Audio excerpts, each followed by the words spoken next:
Olá pessoal, tudo bem? Repórter MT no ar para falar sobre uma ideia que surgiu de forma despretensiosa para incentivar mulheres a plantar a sementinha do empreendedorismo. Para este assunto eu vou conversar com a Cristiane Indaiá, empreendedora, professora, e também com a Elisa de Araújo Lopes, que é recepcionista há 25 anos e também está decidida a entrar para o mundo do empreendedorismo. Cris, vamos começar com você para a gente entender essa ideia. Bom, você é professora e de repente você descobre que através das suas postagens na rede social existia uma bolha que estava interessada naquele conteúdo que você publicava de forma espontânea, aí de repente você percebeu que poderia ser um nicho de atuação para você. Exatamente. Eu comecei na pandemia a investir em aulas particulares. Certo. Eu sou professora de inglês. E à medida que eu comecei a empreender, colegas minhas, ex-colegas de escola, me perguntaram, como é que você está fazendo para começar? Uhum. E não eram professoras necessariamente. E aí eu fiquei assim, gente, se aqui nesse mundinho tem um monte de gente querendo saber como é que eu comecei, e aí eu pensei assim, por que não desenvolver esse assunto? Mas ainda levou quase que um ano, sabe? Por quê? Eu estava focada nas aulas particulares, estava tendo aluno, tenho aluno, nunca ganhei tanto dinheiro na minha vida trabalhando tão pouco. E para mim, eu pensei até em fazer um curso de inglês online. Mas aí... Posso fazer só um complemento nessa sua fala? Eu acho que é uma coisa que a gente precisaria desmistificar e entender que às vezes, por mais que a gente tenha, vamos dizer assim, uma boa remuneração sobre, teoricamente, uma pouca entrega de trabalho, a gente acha que a gente está ganhando demais, porque a gente meio que é condicionado nessa sociedade a trabalhar muito e ganhar pouco. E de preferência ser infeliz no trabalho. E ser infeliz no trabalho. E quando a gente consegue com uma entrega teoricamente mais sucinta, com um ganho muito maior, a gente acha que a gente está ganhando demais por uma pouca entrega. Sim. Quando, na verdade, aquela entrega ela tem o reconhecimento monetário que as pessoas entenderam justo, né? que você merece ganhar. Então, mas eu acho que é uma coisa que a gente precisa tirar também da nossa cabeça, né? Porque às vezes a gente acha que a gente está ganhando demais. Você não pode ser feliz, você não pode rir, você não pode cantar no trabalho. Como assim? Você trabalhando está feliz? O errado é eu trabalhar muito e ganhar pouco. Exatamente. Esse que é o errado, né? Só pra gente tirar essa ideia da cabeça das pessoas. E essa questão também passa pelo processo de formação educacional que a gente tem no Brasil. Você consegue, no máximo, uma palestra sobre empreendedorismo durante toda a sua vida escolar. Você teve palestras ou aulas sobre empreendedorismo, sobre Não se educação fala sobre educação financeira, sobre planejamento familiar, planejamento de carreira, não né? tem. E assim, hoje o foco é Enem, porque você continua criando aí os seus filhos na vida acadêmica deles para passar no vestibular, tirar 1000 na redação do Enem, para ter carreiras que são tradicionais, direito, engenharias, medicina. Só que todas essas pessoas, o médico ele vai ter que lidar com dinheiro, o engenheiro ele vai precisar lidar com dinheiro, todo mundo, e a gente não tem isso. E o médico, por que o médico não pode empreender? Exato. Por que o engenheiro não pode empreender? Então, além de você estar formando esses profissionais tradicionais, muitas vezes eles ficam limitados ali no consultório, no escritório, porque eles não foram condicionados a pensar além daquilo ali. E empreender é isso, é você ir além. E quando você empreende, você começa a mudar o pensamento das pessoas à sua volta. Exatamente. Quando eu comecei, eu falei assim, Elisa, por que você parou com seus vídeos de maquiagem? Porque o público dela interagia com ela. Uhum. E ela começou a me mandar assim, uns áudios e começou a falar pra mim. E realmente ela falou, analisei seu perfil, você gosta tanto, né, de fazer maquiagem, que desde criança eu sempre gostei. Eu era aquela menina que sempre fazia maquiagem nas amigas, né, então sempre tava nesse contato de querer ajudar as amigas a se sentir melhor. E aí eu comecei a gravar uns vídeos, trabalhei também um tempo em uma loja de maquiagem e fazia, aí depois eu parei, fiquei aquela desanimada, assim. E ela veio conversar comigo, né, me incentivando, que ela tá nesse mundo do empreendedorismo. incentivando a realmente a voltar a fazer isso. Olha os seus vídeos, olha o que você fazia, por que você parou? Pode dar muito certo, começou a me dar umas dicas também, você pode fazer curso, tanto que agora eu tô pensando também, né, em trabalhar com essa questão da automaquiagem, atrair esse público feminino que gosta de maquiar, mas às vezes não tem muito tempo, que é algo prático. Quem sabe abrir um curso, né, futuramente também, para atrair esse público, né. E você também acha que ganha muito fazendo pouco? Eu tava com essa visão, mas a gente tá mudando, né? A gente fica aquela coisa enraizada na cabeça, então às vezes é difícil a gente perder esse hábito, né? Tem uma parábola que é muito fantástica sobre um navio, já falei isso aqui algumas vezes já. Eu gosto muito, que é um navio, não sei se você já deve ter ouvido também, que tem um navio, enfim, o navio não está funcionando, tal, daí chama um engenheiro, tal, e muita gente tentou fazer o navio funcionar, e aí chega um cara lá, tal, você já deve ter visto essa história, e vai lá e dá uma martelada numa certa peça e o navio volta a funcionar. E perguntam para ele, quanto é que custou? Ele falou assim, 10 mil reais. Ele falou assim, poxa, mas 10 mil reais só para você dar uma martelada aqui nessa peça e o navio voltar a funcionar? Eu falei assim, não, a martelada custa R$1. Agora, saber onde tem que bater com o martelo custa R$ 9.999. Então é isso. É. Às vezes, o mínimo que você faz, que teoricamente possa parecer o mínimo que você faz, produz um efeito muito grande na sociedade, ou seja, o resultado daquela ação, por mais que ela gere o mínimo de esforço necessário, o resultado dela é muito superior ao esforço que poderia ser empregado de uma forma maior, né? E é a questão do valor que se dá a conhecimento, né? Exato. Não se valoriza conhecimento. Não se valoriza força do trabalho. Né? Não, a força do trabalho até se valoriza de uma certa forma, né? Se você for parar para pensar, praticamente todos os profissionais, por mais que eles gostem de fazer o que eles fazem, eles não estão satisfeitos com o que eles ganham, porque eles acham que merecem ganhar mais e merecem mesmo. E quando você trabalha para alguém, você trabalha muito para ganhar muito menos do que a empresa vai ganhar em cima do seu esforço, porque quem está lá na ponta não fica rico. Quem vai ganhar muito é quem está pensando em como quem está lá embaixo vai trabalhar para fazer com que o dinheiro entre aqui. Mas aí também é uma questão de escolha, né? Tem gente que não quer empreender, tem gente que quer ser funcionária. E tem gente que é perfil CLT mesmo, não tem jeito. E tem que entender que é o perfil, tá tudo certo, né? Tem gente que vai passar num concurso público, vai ficar 30 anos indo para o mesmo lugar, super feliz, de boa, e tá tudo bem. É perfil de cada um. Só que não dá para ficar se lamentando depois de nunca ter tentado fazer nada diferente, né? Quando eu exonerei o meu cargo, meu pai achou que era assim, a maior burrice da minha vida. Você era funcionária pública? Eu era funcionária pública. E aí, conta um pouquinho dessa experiência. Então, eu passei num concurso empatado em primeiro lugar. O critério de desempate foi idade. Mas na escola pública lá na minha cidade. Eu sou mineira, de Governador Valadares. E eu fiquei 8 anos nesse carro. Aí eu pedi uma licença sem vencimento, mudei para Campos junto com o Luiz. E eu decidi que eu não ia voltar mais. Não quero mais. E aí foi depois dessa licença que eu realmente exonerei meu cargo. E foi assim, um choque para os meus pais. Porque eles assim, como assim você vai largar um concurso, a segurança de um concurso e tal? Mas eu não estava feliz. E eu queria fazer outras coisas, eu queria sair dali, da cidade, ver outras coisas, outras realidades, e eu fui. Mas também fui para a CLT ainda, entende? Porque na minha casa, eu não sei se você já ouviu o tal do antes pingado que faltar.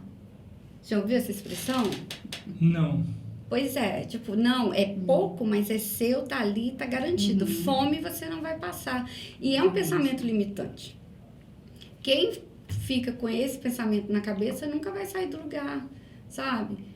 E assim, eu percebi, e a pandemia mostrou muito isso, da mediocridade que eu vivia na minha casa, entendeu? Mas era um pensamento coletivo, familiar. As minhas primas, nossa, mas você pediu conta de tal emprego? Porque uma vez eu pedi conta também de uma escola muito tradicional lá na cidade e tal. E as pessoas acham que porque você trabalha numa instituição tradicional, você ganha muito bem como professor, e não é verdade. Você já viu quanto custa uma hora aula Não, quando é sindical? Não. É impublicável. Tá na faixa de 20 e poucos reais, uma hora aula. E aí, às vezes, a escola te paga 10% a mais além da hora sindical e acha que tá te pagando muito dinheiro, porque tá pagando 10% a mais. Mas a hora é uma miséria, entendeu? E muita gente se submete a essa hora-aula para ter experiência. Pode ver, nenhuma escola que tenha rotatividade muito grande de professor vai ter o melhor professor. Exato. Isso acaba refletindo na educação, né? E dentro dessa proposta sua agora, Cris, que é sobre você estimular as mulheres a plantar essa sementinha do empreendedorismo, a gente tem um exemplo aqui da Elisa, né, que começou decidiu começar com o trabalho de ensino da automaquiagem na internet. O que você fala? Como que você trabalha para tentar incentivar uma mulher que vai lá no teu perfil, participe e interage com você? Bom, eu comecei agora com as lives. As lives eu chamo mulheres que empreenderam e elas contam da experiência delas. Como eu sou mulher, eu quero falar para mulher, porque olha, eu sei o que é sair de casa e deixar um filho com febre, sentir culpada por causa disso. E no meu caso, eu não tenho uma rede de apoio de família aqui. Eu sempre tive que contar com vizinhos. Então, às vezes, falta essa questão de, poxa, se eu empreendesse, estivesse ali, trabalhando em casa mesmo, eu poderia estar ali perto da criança. Eu sei que ela não está abandonada, tem alguém ali por ela, mas mulher carrega esse negócio de, putz, meu filho, minha cria, sabe? O que vale mais para mim, até mais do que o meu trabalho, tá lá e eu tô aqui, sabe? Então, isso pesa muito. Então, eu tenho trazido para conversar comigo mulheres que têm esse perfil e que conseguem conciliar esse empreendimento dentro de casa, perto dos filhos e que se organizam para ter um rendimento maior de trabalho na hora que as crianças estão na escola, por exemplo. Então, existe essa troca de experiência. E a troca de experiência ela é muito legal, porque você começa assim, poxa, ela sabe o perrengue que eu passo e tá dando certo para ela. Por que não vai dar certo para mim? Né? Então, o bate-papo, hoje em dia, está sendo nesse sentido. E eu faço também as postagens, né? Deliberando sobre alguns assuntos dentro desse assunto do empreender, do começar. Quais são as primeiras coisas que eu preciso pensar? Por exemplo, quais são as primeiras coisas? Planejar. Primeira coisa é planejamento. Eu quero empreender, eu não tenho nenhum dinheiro, tá? Então, se planeje para você começar, para você ter uma grana para você empreender. Ó, vai sair 13º daqui uns dias. Guarda uma parte disso para você empreender. Começa a estudar para quem você vai empreender em quê? E hoje, infelizmente, a gente vive uma realidade que muitas pessoas já estão aguardando esse dinheiro que já tem um destino certo, que é pagar alguma conta. Exatamente. Só que se você se planeja e pega parte desse dinheiro, Maia, esse dinheiro que você vai empreender, ele pode voltar 3, 4, 5 vezes para você. Exato. Entendeu? Então, às vezes você vai... Eu não tô falando que você não pagar a conta, não. Tem que pagar. Porque, gente, você dorme devendo? Não dá. Né? Eu vou tirar um dinheiro da boca dos meus filhos, eu vou empreender e não vai dar certo. Cara, começa pequeno. Você faz bolo? Com R$100, você faz de 8 a 10 bolos. Se você vende cada um a 20, R$25, você tem os seus R$100 de volta, você tem o dinheiro para poder reinvestir e fazer mais bolos. Ao invés de fazer 10, você faz 20, faz 30, e ainda sobra uma graninha lá para te ajudar a comprar fazer um hortifruti. É assim. Pega esse dinheiro, reinveste. Você consegue, com pouco, usando seu talento, você consegue fazer a roda girar. E é assim. E arriscar também, né, Cris? Não tem medo de arriscar. A roda nasceu redonda? Não. Né? Foi quadrada e à medida que foi empurrando aquele negócio, foi que... Opa, quebrou uma ponta aqui, quebrou outra ali. Ah, então as coisas vão se encaixando. Sim. Essa roda vai girar e Por isso você que é preciso- vai entender como é que o seu empreendimento É funciona. preciso começar nesse caso, né, Exatamente. Elisa? O Você primeiro ainda não passo está é- ganhando dinheiro com isso, né? Ainda não. Mas hoje, assim, o que mais te incentiva a continuar acreditando que lá na frente você vai conseguir a interação de quem está na sua rede social, o que Sim. você ouve das pessoas, Exatamente. é a sua realização pessoal também, porque você, imagino, você gosta de maquiagem, Eu né? gosto, aham. A primeira questão de gostar muito disso, eu sempre gostei de ensinar também. Aham. Então, já fui formada em História recentemente. Aham. Então, também tem esse lado do professor de querer ensinar. Mas eu também gosto muito desse campo da maquiagem. Eu falei, poxa, por que eu não posso unir esse lado de querer ensinar alguém Aham. e ensinar também a questão da maquiagem? Certo. Eu sempre minhas amigas sempre ficam admirando, nossa, Elisa, você é a melhor maquiadora. Então, para as pessoas que estão ali próximas, sempre, sabe, me colocam pra cima e falam, poxa, eu gosto de você, gosto da maquiagem, gosto que você me ensina, das dicas que você passa. Então, isso acaba dando um incentivo pra, por que não falar isso pra mais pessoas além do meu ciclo, sabe, de amizades? Entendi. Então, é isso que deu um incentivo também pra continuar. Aí eu vejo agora minhas colegas, né, que começa com quem já conhece, né, começa a postar no perfil, olha, a Elisa postou esse vídeo, tá muito bacana, vai lá assistir. Então vai começando assim, né, aos E a poucos, Elisa mas... tem um engajamento legal no É, perfil dela. as pessoas engajam bem com você. Engajam. E quais são os seus planos, assim, para o futuro? Como que você se enxerga, talvez aí, um planejamento aí de curto, médio e longo prazo, daqui a um ano, como que você se enxerga? Daqui a um Como que você ano? está projetando aí? Eu já tô estudando, né, pra montar um curso realmente de automaquiagem, então começar a planejar, a fazer os vídeos, né, já fazer essa programação mesmo para Uhum. montar esse curso e entender como precificar também, então tô começando a estudar sobre isso e começar a dar consultorias mesmo para as pessoas de automaquiagem, porque eu tava conversando até com os colegas no trabalho, perguntando o que elas gostam, o que elas têm dificuldades, e aí nisso eu falei, nossa, preciso dar uma consultoria, porque ela tinha muita dificuldade e não consegue fazer sozinha. Eu falei, uma consultoria comigo e com a pessoa, eu ensinando junto com ela fazendo de um lado, vai ser algo legal. Então, a longo prazo eu pretendo abrir essas consultorias. Muito legal isso daí. Cris, dentro desse seu planejamento de incentivo às mulheres, você tem também uma palestra que defende, né, o universo feminino, está trabalhando na produção desse material, que seria a visão não machista sobre o feminismo. Aí eu te pergunto, dentro do universo do mundo dos negócios, do empreendedorismo, existe ainda, você observa que existe ainda muito preconceito em relação à mulher empreendedora, ou essa visão já mudou? Até porque eu vejo mulheres assim fantásticas que empreendem em várias áreas, em vários setores e conseguem ter sucesso, reconhecimento e respeito. Como que é a tua visão? O porquê dessa sua palestra em relação a essa defesa do universo feminino? Essa sua visão de homem, assim, de reconhecer que uma mulher é massa, infelizmente ela não é uma visão generalizada. Ainda eu conheço, assim, várias mulheres que têm que se provar o tempo inteiro. Mulheres grandes que estão milionárias e que às vezes você vê lá nos comentários, mas também, né, tem o marido que é o CEO.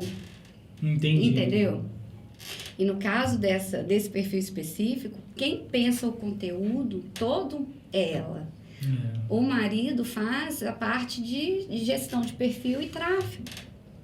Entendeu? Então, ele trabalha com o tráfego, sabe? Então, assim, o cara ele faz outra coisa. Ele não sabe sequer o que ela vai postar hoje. O conteúdo é dela. Uhum. Mas você vê esse tipo de comentário. Cara, ela é milionária, ela mudou o padrão de vida da família inteira, mas ela fez isso porque ela trabalha com o marido. Entende? Então, infelizmente, a sua visão de reconhecer que ela é foda não é generalizada ainda, sabe? Tem Mas eu muita fico feliz. gente... Eu fico feliz com esse seu posicionamento também, Cris, porque assim, tem muita gente que também não consegue enxergar o homem quando ele não é machista. Acha que necessariamente por ele ser homem, ele já é um machista. E não é. E daí, a tipo assim, palestra é então daí você exatamente reconhece sobre que isso. você acabou de reconhecer que Sim. eu reconheço mulheres de sucesso, né? Eu Só que sou dependendo de uma feminista, visão mas eu um pouco não mais odeio extremista, né? uma visão um pouco mais extremista, só de eu ser homem, talvez, você já ia dizer, olha, você já tá, né? Não mas é assim. então você consegue reconhecer quando o homem também não tem essa visão machista. Lógico que tem. Eu Isso tô é legal, aqui isso é hoje importante. super incentivada. Meu marido vai, faz, tenta. Mesmo se der errado, depois você tenta de novo, faz outra coisa. Mas o meu pai não foi assim com a minha mãe. Entendi. O meu avô não foi assim com a minha avó, né? Com a nossa. Exatamente. E, assim, o meu pai, eu amo meu pai. Mas ele não foi um bom marido nesse sentido. Entendi. Sempre com comentários assim: ah, mas será que vai dar certo? Ah, mas eu acho que você não é muito inteligente pra fazer isso, sabe? Como se só ele... E isso machuca. Então, E além... não só machuca, porque, né, Gordo, para ela estar falando isso hoje, você carrega isso ao longo da vida, Sim. né? Vira alguns broches, né, que ficam Sim. presos a você, que daí você vai ter que ter um processo para se desfazer deles. E eu fico pensando, assim, muito desse meu movimento interno, assim, é pensar em tudo que a minha mãe poderia ter sido e não foi. Entende? Entendi. Deixa eu me recompor. Não, pode. E eu sei que quem tá vendo essa entrevista, que é a mulher em casa, sabe o que é isso. Se ela não sofre isso, ela conhece alguém que sofre isso. E a gente é capaz. Dentro dessa experiência sua, Cris, eu vou te fazer uma pergunta, porque eu já ouvi alguém orientando sobre isso. Uhum. Quando você vai escolher, decidir pelo casamento, eu vi assim, olha, você tem que escolher com quem você quer casar. Sim. Né? Não simplesmente ser levada ou levado por uma paixão, né? Mas você ter o pé no chão. Eu sei que às vezes parece um pouco, né? Uai, mas como assim? Né? Sim. E a gente tem uma visão muito romântica de relacionamento, Isso, né? E tem hora que você precisa ser prático. Prático. Por mais que você ame uma pessoa, tem coisas que você percebe que não vai dar certo, sabe? E aí você tem que fazer uma escolha. Eu quero continuar com isso ou não, sabe? Nesse aspecto, quem que você acha que se engana mais, o homem ou a mulher? E como que você enxerga isso? Realmente, então, dentro de um planejamento familiar, você tem que escolher com quem você quer casar? Eu acho que as mulheres ainda se enganam mais com isso, sabe? Não essa geração que tá vindo aí, porque eu vejo meninas sendo criadas para o que elas quiserem ser na vida. Mas os meninos continuam sendo criados para casar com uma dona de casa. Eu vejo, porque quando chegam os coleguinhas dos meus filhos lá em casa, "Ué, Miguel, por que você tá tirando pó aí?" "Ah, eu tô ajudando minha mãe." "Ah, lá em casa quem faz isso é minha mãe." Sabe? Minha mãe, minha irmã.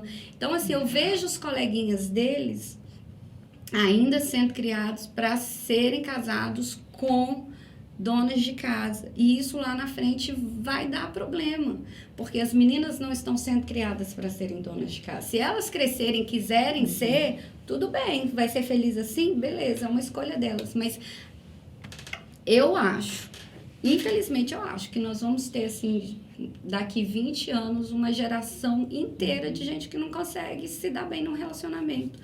Por essas questões de criação, por essas questões culturais. Porque eu acho assim, o problema, no meu ponto de vista, não está em você fazer a limpeza da tua casa. Não, lógico que não. É na forma como você encara isso, achando que isso é uma atividade só da mulher. Exatamente. E que pode ser realmente da mulher. Tem não mulher tem que problema gosta. nenhum. Por exemplo, assim, E tudo bem. Eu não tenho, não contrato nenhuma secretária do lar para minha casa. Por quê, Cris e Elisa?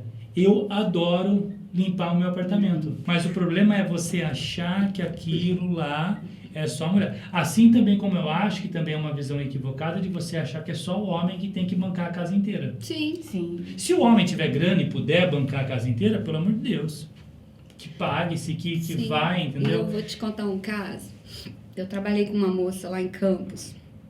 E ela... O que você acha disso, Gordo? Eu acho que você devia passar um fim de semana lá no meu apartamento. Eu vou pra casa do meu namorado, você deixa um brinco pra mim. Olha, ó, machistão. Pois Porra, é. você tá dizendo que gosta? Vai, tô Não te é? dando a oportunidade de limpar mais um. Fazer o que gosta, né? Eu trabalhei com uma moça lá em Campos. O marido dela era engenheiro petroquímico. E ele trabalha ainda para Petrobras. E ele não queria que ela trabalhasse fora. Porque, teoricamente, ela não precisava. Realmente, em termos de grana, ela não precisava. Mas ela gostava, ela Mas não é sobre tinha a precisar, necessidade né? Não é sobre de precisar. sair, de estar em contato com outras pessoas. Obviamente, eles se separaram há 2 anos atrás, mais ou menos.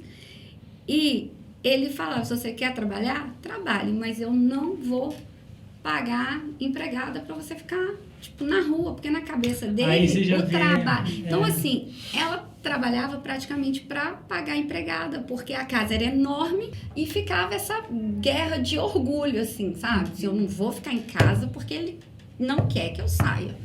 E ele, assim, eu não vou pagar empregada porque eu não quero que ela trabalhe. É. Então, o casamento não deu certo. Óbvio não vai dar certo. E assim, eu acho que tanto para o homem quanto a mulher, eu acho que ambos querem estar com uma pessoa que eles olhem e admirem. Exatamente. Né? Eu acho que a questão, Cris, o que pega, não é como as coisas são, é como elas são pensadas. Exatamente. Né? Sim. Tipo assim, se um casal decide que só um vai trabalhar e o outro vai ficar se dedicando aos filhos, que dá trabalho pra caramba Dá. cuidar de filho, né? É assim. É tranquilo. Eu acho que o problema é como aquilo é visto, né? Existe Eu acho uma que esse coisa que é o problema. interessante nisso aí. Esses dias eu estava vendo um vídeo de um advogado que ele trabalha com família, na vara da família. Uhum. E ele estava falando exatamente isso. Me casei, o contrato é: eu vou sair para adquirir patrimônio, ela vai ficar em casa cuidando da casa, das crianças e tal. Todo mundo cumprindo seu contrato, o casamento acabou. Aí, na hora de cumprir o contrato, eu vou dar, sei lá, ele dá um exemplo assim: consegui 10 casas. E eu vou dar 2 para ela, porque eu já alimentei os filhos, paguei escola, paguei todas as despesas da casa. E ele fala: não, tá errado. Ela cumpriu o contrato não era esse? Ela ficar em casa, cuidar das crianças, você sair para poder adquirir patrimônio. Ambas as partes cumpriram o contrato, então é 5 para você e 5 para ela. Um homem falando isso, um advogado, porque essa é a lei. Entendeu? Porque o que acontece? Essa mulher que ficou em casa 17 anos, 20 anos, ela tem um apagão no currículo que nunca mais ela vai conseguir recuperar e ter o mesmo padrão de vida que ele tem, porque ele não tem apagão no currículo. Não quer dizer que ela seja incompetente. Sim. Quer dizer que ela não tem experiência e o mercado não absorve essa mão de obra. Sim. E eu vejo essa dificuldade, a Cris também conhece a minha mãe, né, obviamente, pela minha mãe também em casa, né, ela é minha maior incentivadora, inclusive, minha mãe, mas eu vejo que ela teve que abdicar, né, para cuidar de mim e da minha irmã, e só meu pai que tinha que trabalhar. Então eu vejo essa diferença agora, que ela às vezes quer fazer alguma coisa diferente ou quer tentar trabalhar de alguma outra forma e ainda não consegue, porque tem esse tempo enorme, né, que ela ficou. Hoje eu tenho 25 anos, minha irmã tá com 24, então ela ficou todo esse tempo dedicada a gente. Então, que eu tento incentivar ela mexe com crochê também, né, a gente tenta incentivar a Cris também, para ela tentar mexer com isso, mas ainda assim é muito difícil, né? E não quer dizer que ela não tenha esse conhecimento ou que ela não seria uma mulher foda, assim, trabalhando. E ela já é uma incrível, né, na verdade, o trabalho que ela teve, pra ter as filhas que ela tem hoje. Mas dá pra ver realmente essa dificuldade que as mulheres têm em conseguir realmente se erguer ou ter um negócio sozinha. Principalmente quando tem essa questão de cuidar da casa, de ter os filhos, ainda tem Além disso tudo, a falta de incentivo. E a falta de incentivo. Meninas, o papo tá muito bom, mas o nosso tempo tá indo embora. A gente já. precisa encerrar, né? Foi muito legal mesmo. Eu acho que fica desse grande bate-papo entender que as pessoas, elas têm e precisam ter respeitadas as liberdades de escolhas, né? Sim. Elas devem ter as suas liberdades respeitadas. Acho que isso vale tanto para um quanto para outro, né? Acho que isso independe, né, do seu gênero. E eu acho que fica assim a lição de que devemos incentivar as pessoas, buscar admirar as pessoas que estão dispostas a ter uma parceria com a gente, né? Eu acho que foi muito legal esse bate-papo nosso aqui, Cris. Esse chororô. Mas acho que você colocou Não. aquilo que você estava sentindo, né? Sim, e é isso, porque essa dor é uma dor de muitas mulheres, né? E eu quero falar para essas mulheres que querem empreender, que se sentem inseguras, às vezes não têm um apoio em casa, ou tem, mas ainda assim se sentem desencorajadas, então vem com a gente, porque o negócio aqui Quebrar a barreira. quebrar Já tô indo. barreiras. Já Isso aí. comecei. Obrigado, querida. Exatamente. Obrigada a vocês, estou muito feliz de ter vindo aqui. Esse bate-papo foi muito gostoso, né? Foi bem assim leve, a gente descontraindo. E é isso. Ame, respeite, compartilhe, incentive e admire. Esse foi mais um Repórter MT. Até o próximo.